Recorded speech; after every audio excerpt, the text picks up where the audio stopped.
For months, he was done with the Senate, regardless of how his presidential campaign went. Marco Rubio announced today he will seek re-election in November. Earlier, I sat down with Rubio and asked him what changed his mind. Well, first, I know people in politics don't like to admit they've changed their mind, but I changed my mind, and people of Florida deserve to know why. And there's a lot of reasons. You know, I think it's been clearly outlined that I'm frustrated by what's happening here in the Senate. Most Americans are, with the gridlock and the inability to move forward on things. But the Senate's also a place where you can serve your constituents with constituent service, which is very rewarding. And I said that during the campaign. It's a place where you can hopefully be able to still move on some major issues, although it hasn't happened enough, but we were able to do a little of that.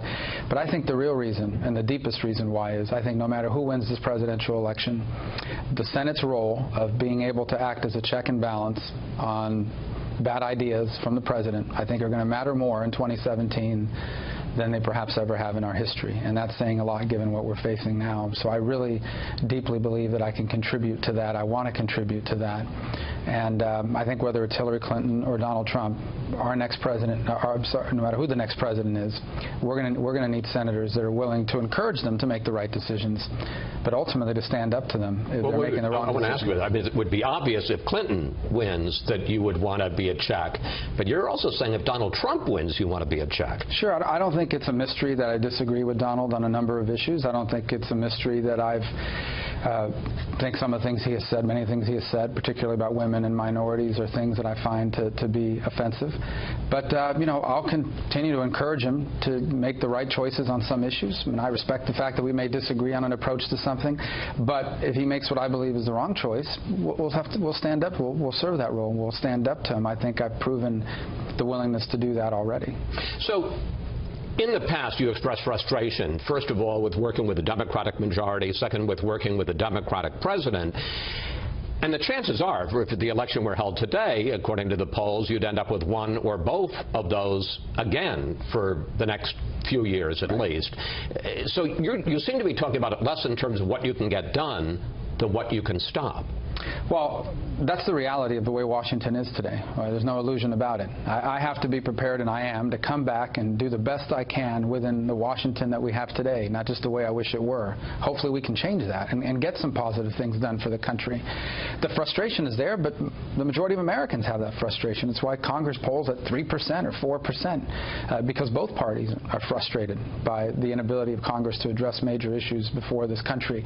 But there is a very valuable role for the Senate to play as a check and balance. It's the way the Constitution designed the Senate to be.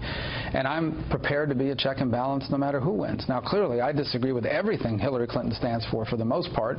So if, God forbid, she were elected, we'll have a lot of work on our hands to stop her agenda. But it is possible, given my differences of opinion with Donald, that there will be instances in which I'll disagree with what he's doing, and we'll have to stand up to that as well. But hopefully we can encourage him to do some of the things that we believe in as conservatives and as Republicans. Let me ask you a question which you know is going to be an issue in this campaign. During your time in the Senate from 2011 until this month, you missed 234 roll call votes, that's 15% of the title.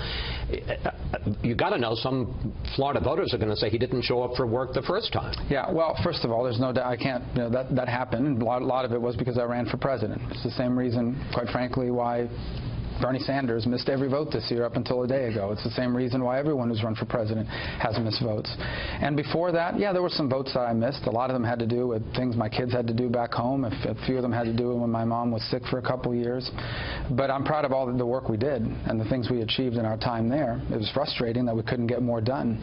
But ultimately, given where our country is today and the uncertainty we're facing in this election, I really truly believe that the Senate needs to be filled with people who are willing to stand up to a president of either party when they have bad ideas and are willing to work with them and encourage them to make the right choices too.